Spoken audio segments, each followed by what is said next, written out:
everyone. Welcome to a fabulous Sales Hacker webinar sponsored by Moxtra today.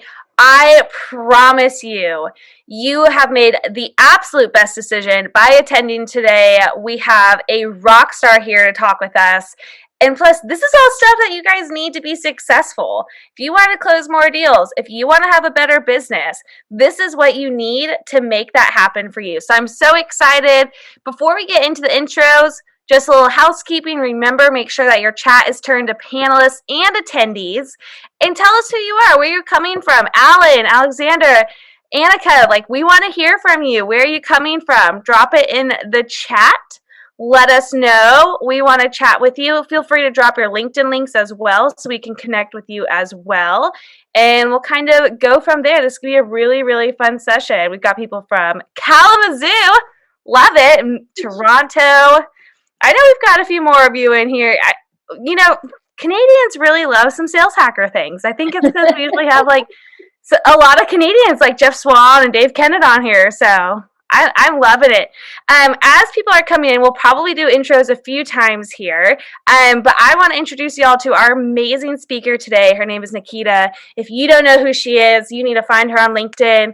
Get connected with her because she is someone to keep an eye on for sure. She is the Strategic Business Development Manager at Moxtra, and she's going to drop all the knowledge bombs today. So get a pen, paper, Word doc out, whatever it is, because if you're a sales leader, if you're a rep wanting to be a sales leader, whatever it is, you need to take these notes. Nikhita, do you want to do a little intro real quick? Say hello to our lovely fans. Absolutely. Katie, thank you so much. Firstly, it's such a pleasure to be here at the Sales Hacker webinar, and I'm so excited to talk to all of you today about what it's like to establish a sales process that helps B2B leaders create an account management system that in the end of the day is about their customers first. And I think we have some really exciting information and topics to discuss today. So I'm looking forward to getting things started. And thank you all for tuning in. Awesome.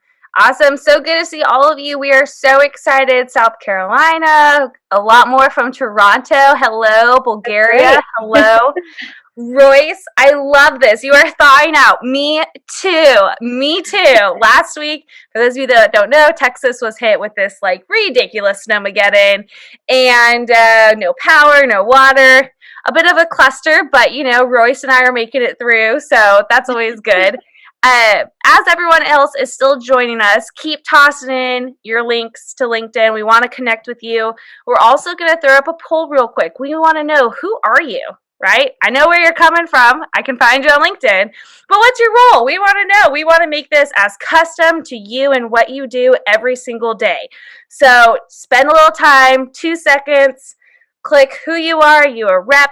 Are you a team lead? Are you a manager? We've got some VPs in here, some C-level execs. Do you own your own business?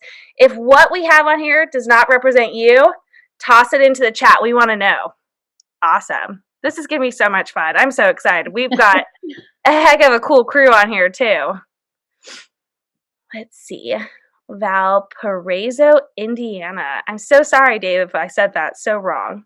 We got Bill. Hey, Bill, you're a business owner. What type of business do you own? Drop it in the chat. We want to hear. Let's go.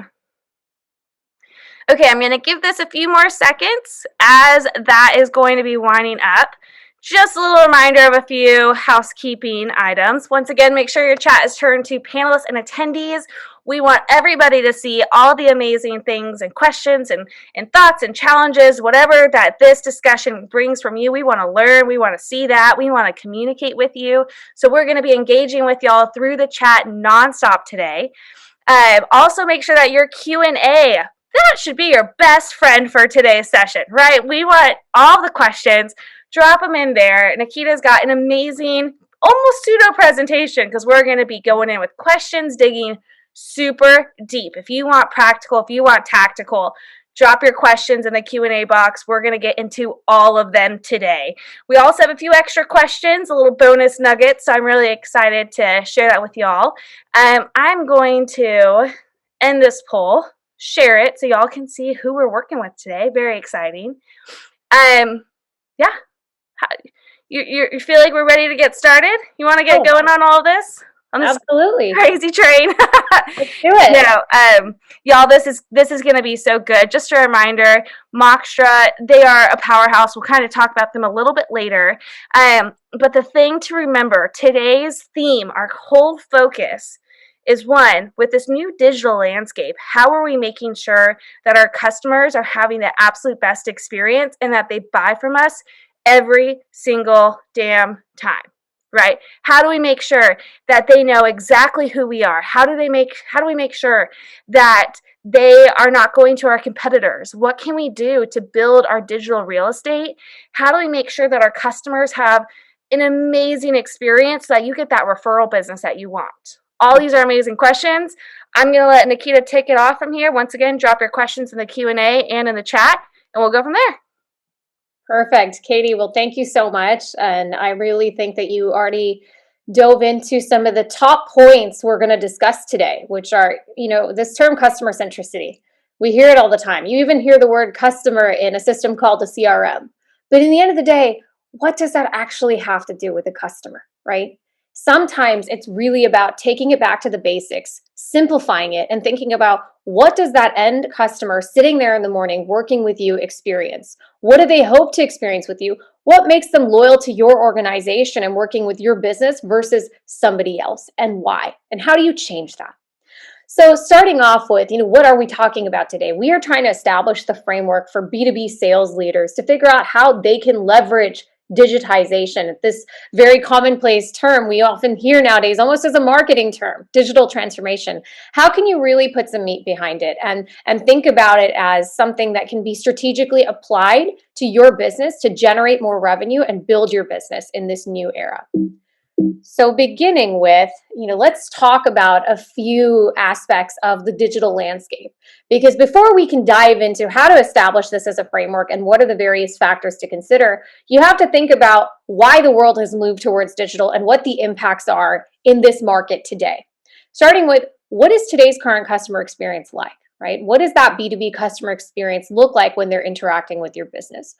What are the challenges that your firm faces in this world that is increasingly digital? Whether we like it or not, it is moving there, right? And how has that impacted client expectations? What about their retention? What about the ability to grow your client base in an increasingly digital world? And last but not least, how can your business actually leverage that digital experience to build persistent customer relationships? Because persistence is key in this day and age. You want that repeat customer who comes back to your business and says, you know what? It's the experience you gave me that makes me loyal to you. So let's look at the digital landscape. This term means something very significant over the last 30 years. Because if you go back 30 years ago, how did your business clients interact with your organization? Typically, the only way for them to reach you was through calling in.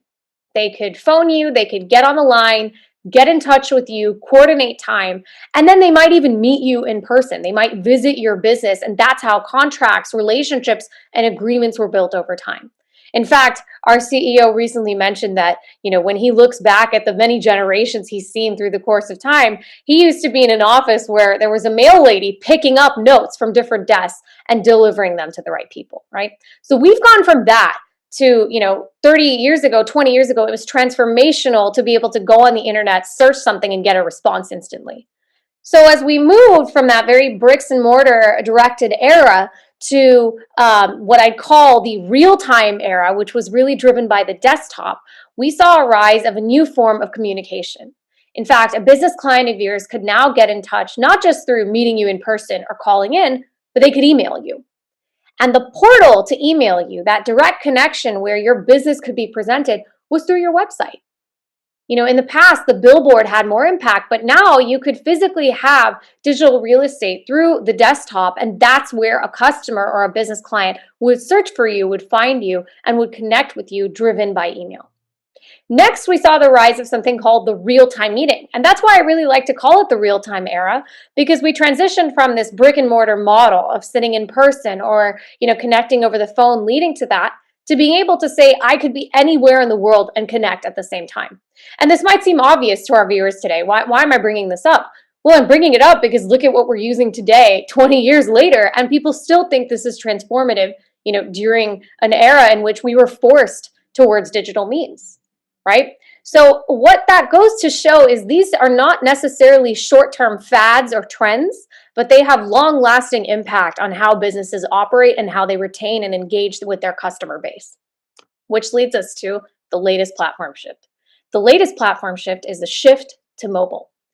The mobile era is very interesting, and I like to hone in on this because it brought about, in my opinion, a completely new model of behavior and therefore a service delivery model. So let's break that down a little.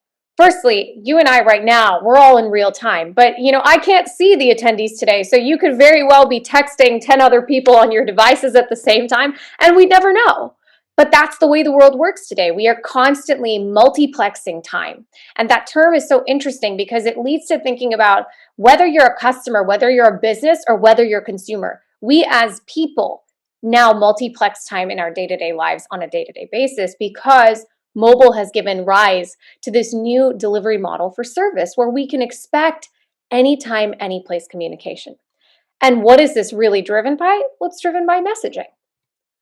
So there has been a drastic shift in customer expectations over the last 7 to 10 years. And if we analyze that, you might look at these apps and wonder, well, yeah, these are apps I use in my personal life. What does this have to do with my business engaging my business clients? Well, it has everything to do with it because we have to look at how we expect to behave as human beings to understand how our customers, why and when and what will trigger them to be loyal or move to a certain other business. So let's look at this new model that was established. We talked about the mobile creating this new way for customers to receive service. And this behavior is multiplexing time, meaning when I open an Uber app in my personal life and I click a button, my entire journey and business cycle with that app takes place inside of the app. So what that is anytime, any place consumer services. It's on my time at my convenience. And you might look at these apps and not think that they're collaboration apps, but inherently they're messaging driven apps because what they are messaging around a certain type of transaction. So this is the success model we've seen in today's era, a multi-billion-dollar success model for that matter, that's established itself as how customers want to engage with a business today. What is their expectation? It's the I can be sitting here, click a button and get celery juice to my desk. That's the expectation today, right? So if we think about that, how has the market responded? What is the market saying in terms of responding to this need from customers? And what does it recommend for an organization like yours?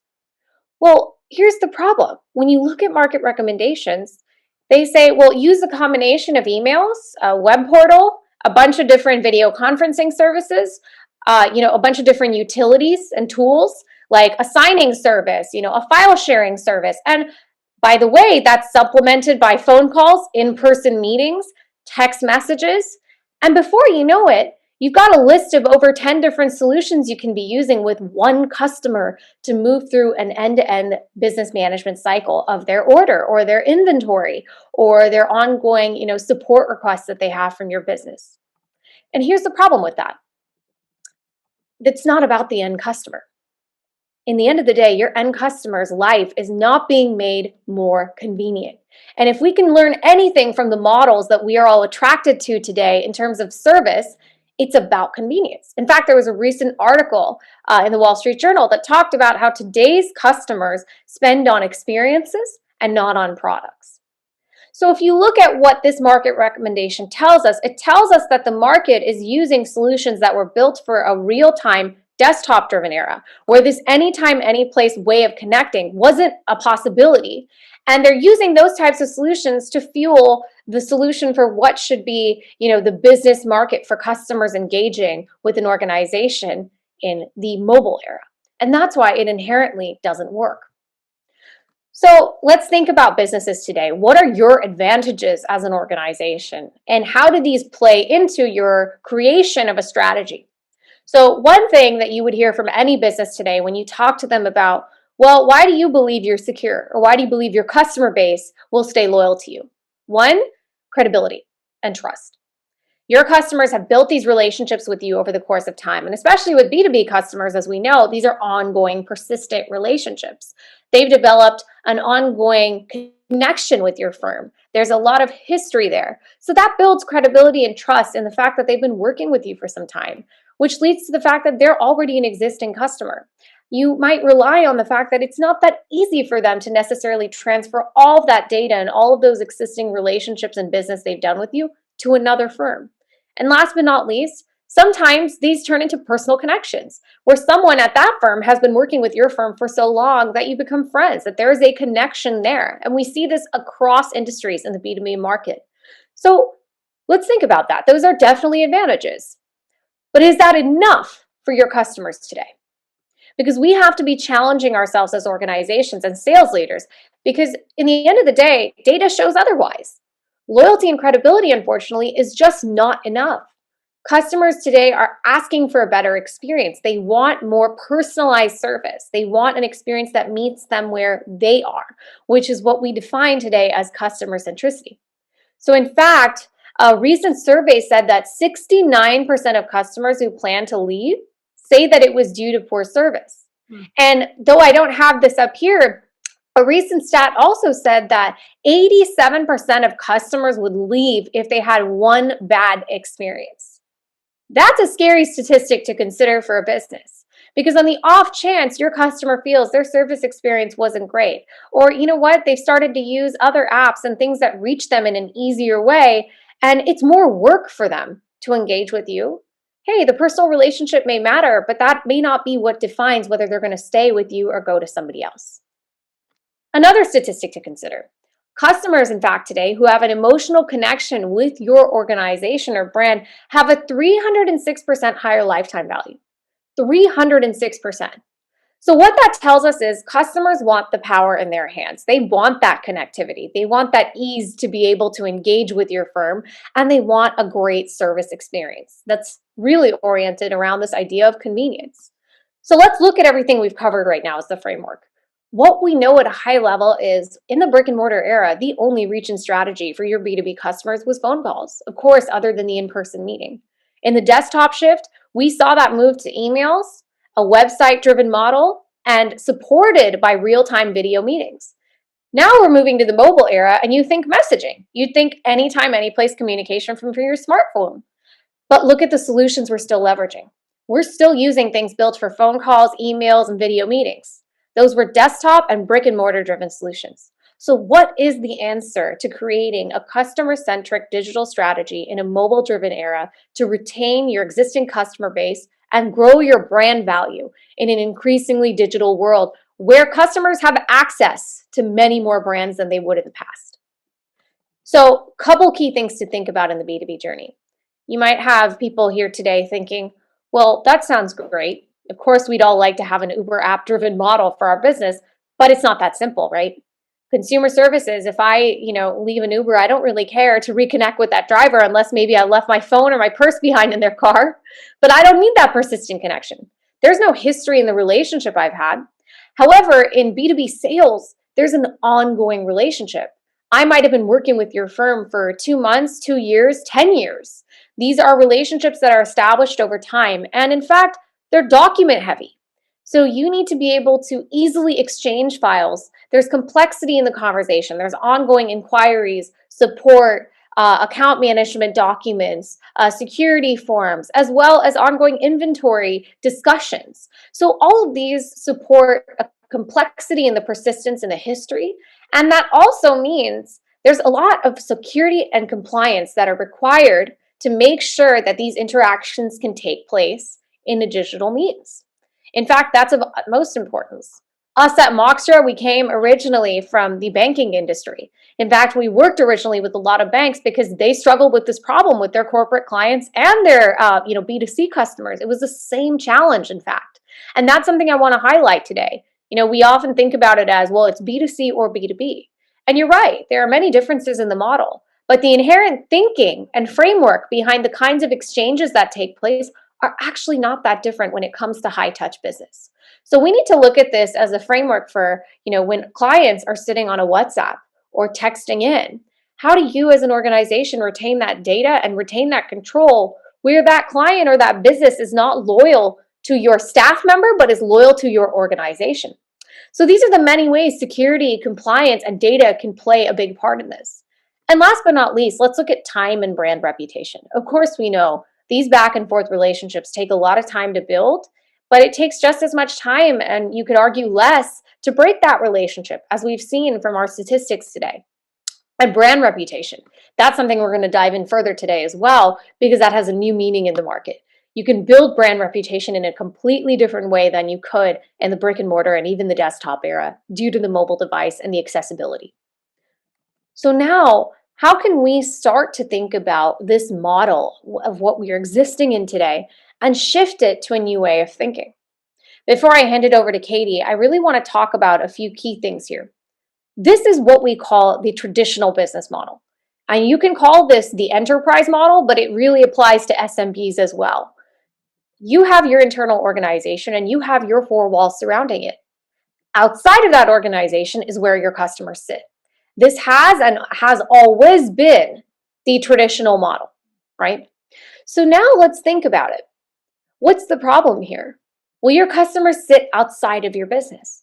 So you're constantly having to go outside to bring them in, but there's no direct connection for you to be able to keep them inside, right? This is the traditional way of doing business. But let's think about a new way of doing business. And a new way of doing business is this term that we've recently explored quite a bit. It's called the extra price. And the extra price actually, definition-wise, means bring in everything that is connected to your organization. Existing technology outside of the organization, your customers that are outside of the organization, even partners, all of the above, and putting them inside of your org. And metaphorically, it's a customer-centric strategy. Now, how does that apply to you actually creating a digital strategy that builds this model? Well, it's about thinking about it this way. It's about thinking about it as bringing those customers and bringing them into your organization. And for lack of better words, surrounding them. In a way, politely and comfortably holding them captive, where they are captive to the experience you're delivering them. They are not captive to the person they're working with or the fact that there's been a relationship, but they're captive to the fact that when they think of your organization, they think of ease, they think of convenience, and they think of a seamless experience working with your firm. And that's what you want to be known for. So with that, I want to stop and ask the question for all of us today. What do we need to be thinking about?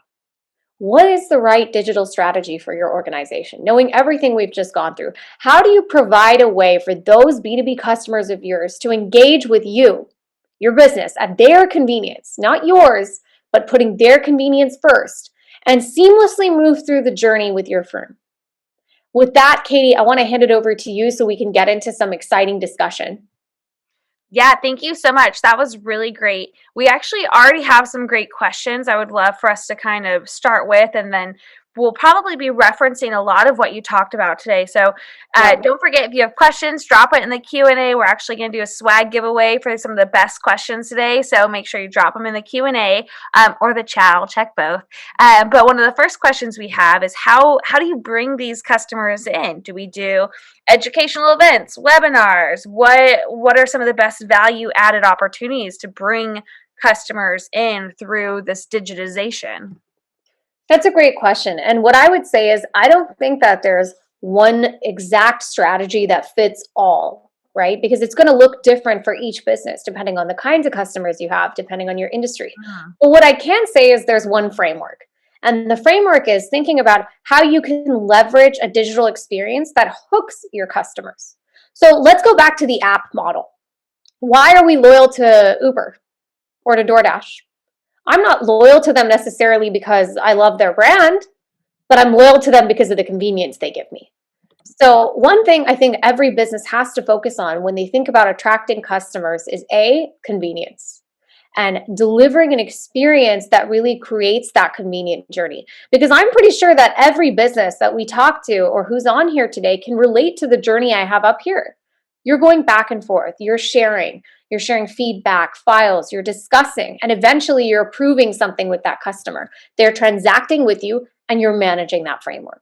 So what I mean by surrounding them is bringing them into the middle of that journey such that they're continuously connected with you. And if that's the case, let's look at what Uber did successfully. They have brand value because they hold digital real estate on every customer's device. So if I open my phone here and I click a button, I'm inside of their app. Hmm. Similarly, that's the journey you need to be thinking about with your customer. It doesn't matter whether your customer is somebody you work with for 10 years or they're brand new, but you need to be able to offer them an easy reach in strategy. So, of course, part of that is marketing, part of that is webinars. And I absolutely agree that all of the above plays into bringing in or hooking that customer. But ultimately, it's going to come down to, are you giving them a digitally driven, engaging experience? And the other thing to highlight is digitally driven doesn't necessarily mean it replaces humans. In fact, I would say that a lot of high touch business, and especially in the B2B market, requires the human connection. But real time is expensive, real time is costly. Being able to guarantee your customers that you can call in 24 hours a day and we'll get back to you, that's not sustainable. And it's highly costly for an organization. So, my key takeaways would be, think about creating your strategy around an app. And I want to actually fast forward here to this model to really answer that question. Let's think about if you didn't have a business today and you wanted to build your business. What would you do in the desktop era? The answer for most businesses that didn't have something already, didn't already have a brick and mortar office, was, well, I'll build a website. That's your starting point. Does that mean eventually you might not extend it to a hybrid model of being in person? Maybe it does as well. But that's the framework we need to be having. So similarly, what is the strategy today if you don't have a business and you're going to build one? The answer we've seen from our market is, well, I need to build an app. I need to build that connection point that holds digital real estate on my client's device, because that right there is brand value. That's convenience, to be able to know that Harry over here, whenever he wants to get in touch with Katie, he can open the Sales Hacker app, right? Or the experienced app of your business, click a button and get in touch with you right then and there. And let's not forget, building around an app is, I'd say point one. Point two is supporting the journey. Because is it really making your customer's life more convenient? Is it easier for them if they get inside the app, they send you a message, and then the rest of their journey takes place outside the app? Once they start actually needing to share files with you, once they start needing to collaborate and go through that business journey, if you can't support them through that entire cycle within one place, you're already making their life more inconvenient, because you're adding on an extra step that's not making it easier for them. So if you take away anything from that answer I just gave you, I would say it's one crucial point. Think about the convenience of your customer and how do you deliver that convenience today? Look into your own life and think about what experiences you find more convenient and what business models are they leveraging as a result. That I really like the example of looking in our own lives. And I think it's just, y'all, I think people make sometimes ownership a little more complicated, right? Like, many of what we do, we have these experiences that we deal with day to day, whether we go up to a local coffee shop and we're like, man, that customer service was horrible. Let's think about that. How's our customer service? How are our teams doing? How do we make sure that our clients never feel that way, right? One of the questions that we got from Michael DeRosa, I actually really like this. I'm going to give you a book recommendation, and then Nikhita probably has so much better advice. But his question is, how do we best retain these customers when there's so many choices and so much are more educated because of the internet, right? They can really look up things instead of just wait for us to tell them. One of the books, I have it right here on my desk. I absolutely love it. It's called Hooked. Definitely check this out. I'm definitely going to say the author's name wrong. Nir Eyal, I think is what it is. I'm going to say it wrong.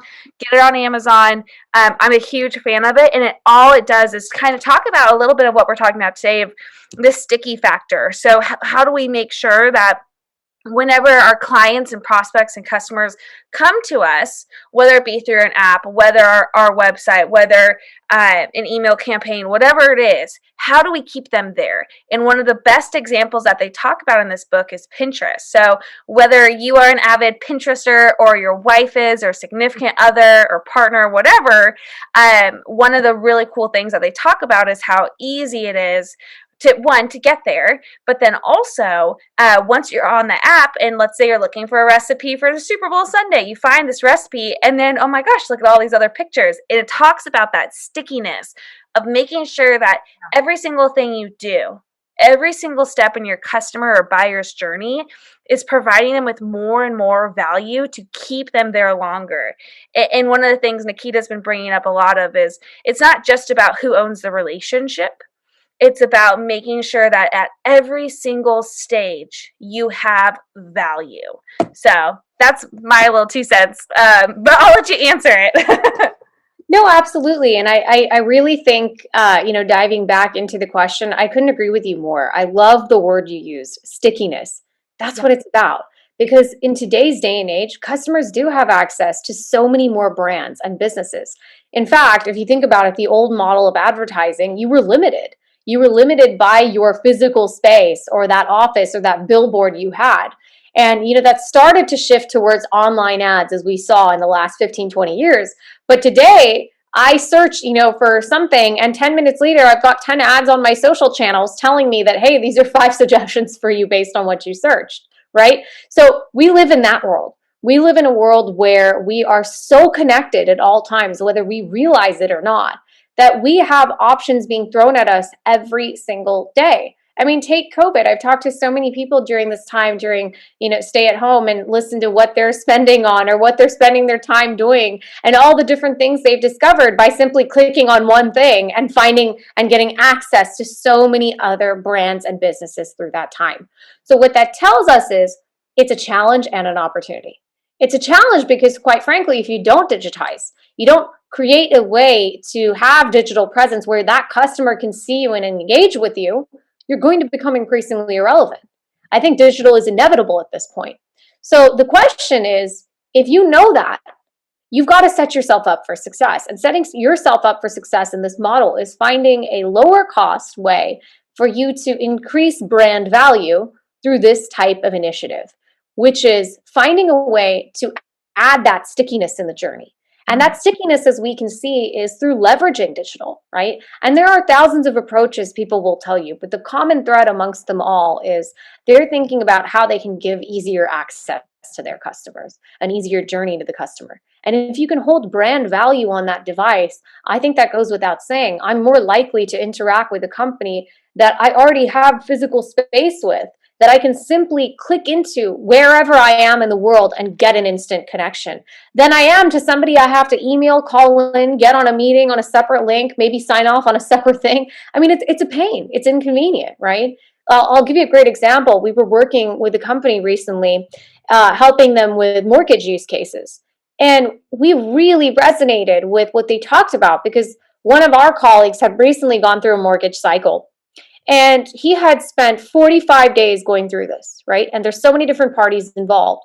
This business said they want to dramatically cut down that time because that customer experience is painful. The agency recommending them, is going to be more likely to recommend that firm versus somebody else if they're able to provide a better, faster, convenient experience. Even let's take the insurance model. Oftentimes you think of insurance and you think, well, it's about the end customer who's buying the policy. But what about the broker? What about that broker saying, I'm going to be able to connect with your business to sell more policies? Why are they choosing to work with your insurance firm versus another's? Typically, it's because they can get in touch with you faster. They can get better service more conveniently and quickly, which gives them access to more policies and the ability to sell more. So that's what you want to be thinking about. Leveraging digital to enable that business that you're working with to generate more revenue. Because if they can, that means you can. And that's putting the power back in your customer's experience. And that actually kind of dovetails into a question that we have is how do we differentiate from others when the service is regular, competition is high?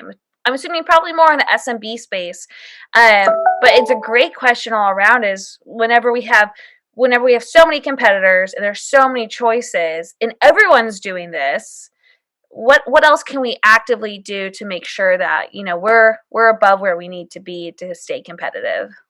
Well, I think the exciting thing is not everybody's doing this yet. I actually think the exciting thing is that there is a unique blue market right now. I call it blue ocean. It's an untouched market. It's just being established. In fact, if you look at most businesses, they're either, using the amalgamation of the various tools I mentioned earlier, with some in person, with some phone calls, with text. I mean, I talked to a talent agency yesterday who's powering a portal with Moxtra, and they basically said, oh yeah, well, we're using WhatsApp to manage all of our tour groups and contracts. And just imagine that, right? You have these legitimate businesses, small to large organizations, and they're still leveraging this, combination of siloed tools and utilities that don't necessarily solve for the journey nor for brand value.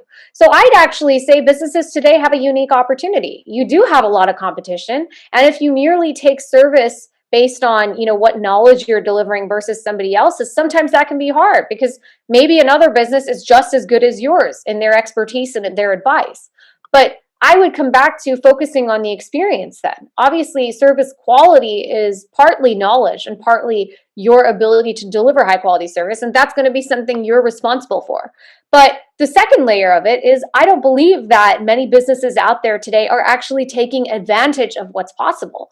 This market is just about to be tapped into. So a lot of customers in their industry right now have a unique first mover position to be able to take on the strategy. And we always say it at our company. You can either establish the market, and yes, you'll have some, challenges in terms of convincing people why it's needed. But hey, you either establish it and set the model for how your competitors are going to create their model, or you follow suit of thousands of other people and you have to follow what's already happened and try to do little things to make it better.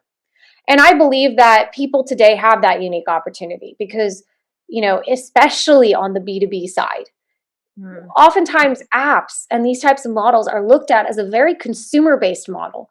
They're looked at as a B2C model. They're not looked at as a B2B strategy that businesses can leverage. So, I'm not going to say names, but there's a recent car company that we've been talking to who, typically you would think, well, they're going to think about their end customer experience, meaning the person coming into the dealership buying the car or leasing the car. But what about that dealer? What about the dealer group sitting there who needs to constantly work with the head office through that entire financing cycle? And if they need support through that financing cycle, they also need support through queries, through ongoing documents, service centers, inventory. And if you start to think of that list, that's the relationship that really needs to be most focused on and managed for that dealer to deliver a better experience to the end customer of that car company. So that end customer is not sitting there saying, well, I guess I have to come back in 2 hours because this dealer is telling me they can't reach anybody to help me with the financing process right now. And that's a real case that we've seen happening. So I think, coming back to the original question, it's important to realize that, no matter how much you think that you hear this term digital everywhere, not many businesses are actually leveraging it in a way that's making the experience more convenient for the customer. And so you have a unique opportunity right now to target that challenge head on. We got another question in. Sure. And I think it's really interesting because it kind of looks at this idea of like customer centric outside of just the people that buy. But the question is, does a customer-centric strategy work with suppliers as well? So if a business relies on its suppliers, should they focus on suppliers more than its buyers? In a B2B business, what could that relationship look like and how could it benefit from this digitization too? Oh, I love that question because I think it's about supporting both, right? Who you see as your customer is an interesting term. In fact, I want to fast forward here and look at this, right? Let's think about what we call an account management system in a few different layers. And it ties right into some topics I wanted to cover, which are, if you think about that question, we often limit our own perspective in who we think our end customer is. But our end customer is technically anybody who is crucial to us being able to deliver and generate more revenue and build our business, increase our business. So that might be the business customer. That might be the supplier, might be the manufacturer. That could be the distribution company. Anybody in that chain of your organization's cycle to delivering better service can be considered an end customer. And what we've seen from our use cases at Moxtra is exactly that. Leveraging a digital experience for your end customers doesn't just sometimes mean involving that end customer who's doing business with you, but it's involving all the other partner parties involved in that process and bringing them into your digital environment. And now I want to talk about what that actually looks like, right? Because we've seen this happen in so many cases. I'll give you a great example. There's a consulting, talent, creative services firm in the UK. They're a huge company, and they actually manage end talent. So you wouldn't consider that a B2B client. That's a B2C customer. But as a part of that, they have a network of fashion brands, manufacturing companies, distribution centers, tour companies.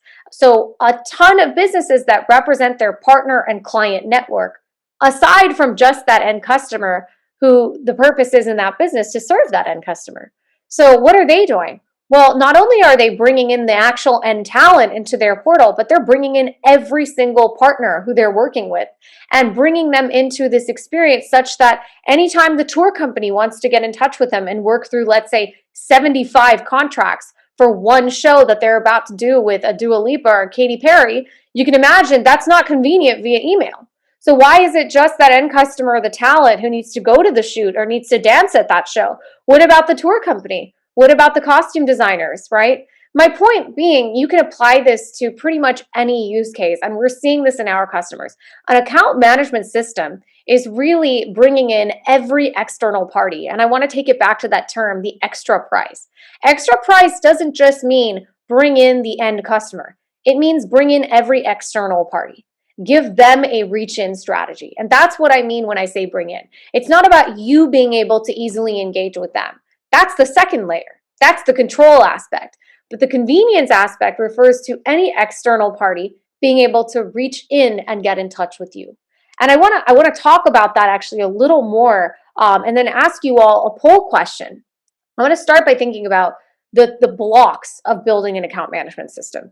We have block one over here, convenience. And I like to call these the 3 C's. The first is convenience because that's your hook. That's your hook with any external party. If it's easier to work with you than somebody else, they're more likely to continue working with you. It's as simple as that. Now, let's say you give them a convenient experience, a better experience. What does that mean for you as a business managing those accounts? Well, there's 2 levels of personas in there. One is control, right? So the ability to control the actual end customer relationship, that business relationship, all the data, the back and forth, and the ongoing persistence by having them inside of your branded environment, your app, your portal, right? So you own and control that experience versus it being spread across 50 different untraceable channels. That's a mess for you to manage. You lack the persistence in the data and you lack the control. The third is compliance. And that kind of ties right into what I was talking about. And compliance, you might think, well, compliance is really important in certain industries, but it's not, it's not of utmost concern in some industries, right? It's not banking and insurance maybe for everybody. But guess what? Compliance is concerned when it comes to your staff or your account managers taking the data with them. This happens all the time. In fact, we have a person who just joined our team recently, and he said he was working for a very large consulting partner organization, and they work with businesses around the world. And this is they host events. They're a very huge company. And he said most of his team was laid off. Only 4 people were left. And he has control of all the data still, all the email interactions, phone calls, text messages that he's exchanged with his customers, these businesses, with him personally. And that business right now has access to none of it.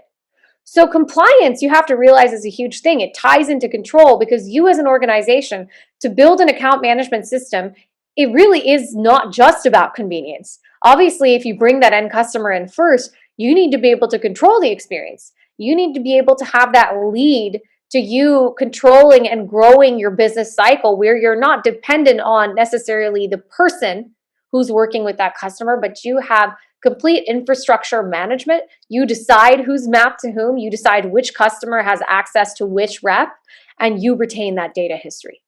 Which is why I break it down into 3 personas. The first is your B2B customer. Your customer, this means, let's be clear, your partners, your vendors, any third parties that you work with who are outside your organization. This is about bringing them in. This is about bringing them into your hub.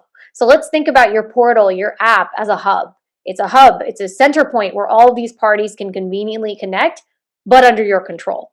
So it's easy for them. When they have a question, they can get in touch with you. Then when they want to go through a business cycle with you, they can do it from within your branded, controlled environment. So what happens is I, as an end customer or partner, become loyal to your convenient experience, not necessarily to you. So as a result, I'm loyal to your brand. The second persona, and that, as we discussed, is the account manager. The account manager is your staff member. Those are the people that you're paying to be able to make sure that they're responsive to their customers. You're paying them to do a certain job. That's why I always love bringing up the term CRM. People always use it in the context of customers, but really it has way more to do with account management. Why do we have sales people go in and log their opportunities? We do it because as leaders, we want to make sure that they're accountable to that opportunity. When they say, yeah, that deal's going great, we're going to close at this number and I'm going to hit this quota, how do you know? How do you know really where they're at in that sales cycle? That's what this is about. So it's about deepening that control and deepening that understanding of what's going on with each one of your account managers. Are you really managing them to be responsive? Do you know the quality of service that they're delivering? And by the way, when you can offer them, your customers, a convenient experience, that means your account managers also have this digitally driven portal model where they can serve more customers in less time. We saw this with the likes of Citibank all the way to some of our very small customers with 2 people in their organization, or in one case, it was just one person and she had 50 clients. And she said that she's able to serve way more customers in less time because she's not managing all that legwork of using these many different platforms around just getting in touch with that customer for one part of the process. And that also leads to another thing. Let's remember that term persistence. If persistence is something that you want with your staff because you want the record of the data, your customers want it too. Every time they log back into your environment or your portal where they're doing business with you, they don't want to have to remember what they were last doing. They don't want to have to think about it and go find all those documents they were looking at. Instead, if they have that persistent journey listed out right there for them, where they can see 2 years of history of their conversations, they can pick right back up where they left off in an instant, and it makes their life easier, which also means you have the ability to give them better curated and personalized service. You can look at that persistence and say, hey, 6 months ago, you were interested in this product. I remember you said your business is going through a reorganization from this aspect. You might be interested in this new thing or new offer we've come out with. That immediately makes it just as much more personalized and curated and more likely for that customer to do more business with you. And that's what we've seen. We've seen that it's a marketing channel to clients, right? It's not just that the customer has the convenience on their end, that's marketing, but it's also an ability for you as a business to market to those customers using that convenience channel. Because I recently talked to somebody, and I hear this all the time, and I know from my own personal experience. When I receive an email, oftentimes, if I'm not asking for that email, even if it's from a business I work with, it feels like spam. People feel they're being spammed because the email has become the center point for everything in their lives. But if I'm in an app, in a private app that I've logged into, and let's say my bank, Chase, messages me something, immediately that doesn't feel like spam. It feels much more private. It somehow feels more curated for me in that environment because it's my personal zone with them. So that's something to think about. That applies to your B2B customers and partners, but it also applies to your account managers and the strategies that they can use to deliver better service and grow your business through leveraging this. And last but not least, let's come to one of the most important personas in this. It's you. It's you, the sales leader, the sales owner, the owner of that number for your team, or the client-facing experience, or even the business owner. You as management need control. From your organization standpoint, you need to be knowing what you're paying your staff to do. You need an experience that you can oversee, that's controlled, that's compliant, and that's secure. So in the end of the day, when we say it's private and it's branded and you own the relationship mapping, what that really means is you own the whole experience from each persona inside of that, such that if somebody in the account management role is subbed in and subbed out, you still own that client relationship. And you can oversee and be able to track what your organization is delivering on, which definitely leads to increasing revenue and lowering your costs. So I would love to kind of, talk to you, Katie, by pulling in a poll here. I'd like to know so far, there's another concept I really want to hone in on before we drop off today. And I'd love to know, what percentage of customers today do we believe from our audience actually want organizations to put more effort into providing a seamless digital experience? I'd love to know from our audience's perspective. Perfect. Yeah, we've already got a few votes. Toss your votes in, and then we'll kind of dig a little bit deeper into this and then drop off soon. Before we get to that point, just a reminder, this will be sent out within 24 hours, so you'll be able to get access to all this amazing information. But yeah, I'm really curious about this too. I feel like it has to be incredibly high, right? How many times have we gone through ordering pizza and it's just been a horrible experience, or buying cars online and it's just been like incredibly uncomfortable, and it's not based on how I could have a better experience as a consumer and as a customer. So I'm really excited Absolutely. about this. And it's interesting because I think it's that term that's quite controversial today. It's the term one size fits most. There's been a lot of backlash over that term in stores, but I think you can apply that term to the model of thinking about how you offer service to your customers. It is one model fits most. Maybe it's not going to fit everybody, right? But you're going to fit most, and you want to target the most. And that doesn't necessarily mean you eliminate the other options for the people who don't appreciate this model, the ones who only want to stick to that traditional model. But what you'll find in a lot of business cases is that either they push their customers towards that, the ones who don't like it, but in most cases, it's the customers who's driven the interaction. In fact, we had a customer of ours who said that their highest base of clients using this really mobile-driven app experience and engaging through every stage, signing documents in there, collaborating on that, they were of the age demographic of 65 and over. So there's a misconception sometimes that people from the old world traditional model will not take to this. And I think that is a huge misconception. Awesome. Here we go. Let's end this poll, share the results. Here we are. Good. I feel like this is the right answer. I don't know. Yeah, well, I actually think this highlights it really well. A majority of people will feel like it's almost absolute, right? That there's such a high number of customers demanding this. Some people in their industries, it's interesting because I also think certain industries are not very digital, so therefore you don't experience that push as much. But what I would say is it's inevitable.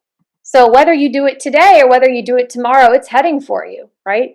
And that's kind of why I want to wrap up actually at this idea of real time, right? We hear this term all the time, and to me, it's still shocking. Because for context, we come from a company at Moxtra where our founder and CEO, Nikhita Iyar, was the founder of WebEx. And for those of you who know or don't know WebEx, it was actually the first video meetings platform in the market. It was sold to Cisco, in 2007 for 3.2 billion. It's still today is one of the largest video meeting solutions in the market, Cisco WebEx. And our CEO is also an early investor and advisor to Zoom, the platform we're using today. So it's a surprisingly small world. The digital world it's very small. These are people who've known each other for a while, and it's not exactly easy technology to create. So if there's one thing we've learned, and that our CEO always tells us is real time made sense in an era where the only way to engage was by meeting in person. Real time was cost effective at that time because it was supporting a model that required literally driving, connecting in person, and calling in, right? So this was a massive upgrade. In fact, our CEO used to be a salesperson, and with every client, he'd have to fly across the country, take, a 7-hour flight, book a hotel, get there, go in for a 1-hour meeting to meet that client and come home. And you think to yourself, how much time and money is wasted in that process? Obviously, the personal element is important, but that's really where the value and the idea of this whole concept of a real-time meeting came from the WebEx side, right? It was to make that life easier for a salesperson. So now let's think about what that means in a mobile-driven era. We are not in a real-time era anymore. Though we are still leveraging real-time, we are in an era I like to call just-in-time. It's an era in which we are back and forth messaging at all points in time. So it's almost like we're continuously connected in a real-time meeting, But we're not. We're constantly doing things on our own time, and yet that's how we all function and we feel we're all connected. And that's really driven by mobile. So I think if the one thing our audience takes away today about how to build a digital strategy, really how to leverage this, and what that thing should be is a move from real time to just in time. Real time is costly. Real time is highly expensive. And I talked about this earlier, but it's hard to tell your customers that you will be available for them real time 24 hours a day. It's not something that you can really promise. But what you can say is real time is a subset of just in time. It's one piece of the pie. That in person meeting or that in person experience or that connecting live as we are now is a support factor to the journey. And it's something you'll offer your customers and probably continue to, because I believe the in-person or the human interaction is not going away, especially in B2B sales, where the relationship is so important. But what I do believe is for all that other time where you're not connecting in real time, it's that you need to be focusing on as a leader to support your account managers, your staff, your brand, and most importantly, your end customers. So let's think about that shift from real time to just in time as the biggest takeaway of how we support this process we see here through digital channel, from e-paper, document exchange, privacy, and it being about you and your brand and control for generating more revenue. Awesome. Wow. I don't know about y'all, but I took away so much amazing information. I was actually taking notes, talking about how do we look at our customer experience? Do we make it easy for them? How do we keep them staying there? How do we make that loyal relationship? And I really love that emphasis on the company really owning the relationship instead of the rep. I'm sorry, reps. I know none of us ever want to hear this because we always want to take our book of business everywhere we go. But as a business owner, it's so imperative that you own that relationship and you make it easy for them. And it really ultimately just shows that you care about them, right? So this was absolutely amazing. I know we're almost out of time, but before we go, I just want to remind everyone, Moxtra, if you want to get in touch with them, the email's right there on the screen, Nikhita@moxtra.com. You can always email me, Katie@saleshacker.com, and I can make an intro for you as well. I know some of you have actually sent some direct messages, so we'll get you connected. But don't forget, this webinar is going to be available within 24 hours of this event. You'll get an email, and you'll also get access to some of the slides on the deck. Some of the other slides are a little top secret for now, but ultimately, I know I learned a lot. It looks like a lot of other people learned a lot. I know there are still some questions, so please reach out to Nikhita. But yeah, this was absolutely amazing. Thank you so much, and thank you so much, Moxtra. This was absolutely wonderful. Oh, and by the way, everyone, this is actually the first part of a two-part series. Yes. So you'll actually see another webinar come up. It's going to be even more jam-packed. We're going to hear from real-life people really dealing with this, hear their strategies, their best practices, how they've implemented this more customer-centric focus in a digitization time, you name it. So keep an eye out on that. And we'll let y'all go. Thank you all so much. Thank you so much, Nikhita, and thank you, Moxtra. And the swag, the person who wins will get a message, and they can post on LinkedIn that they want it. So, I need you.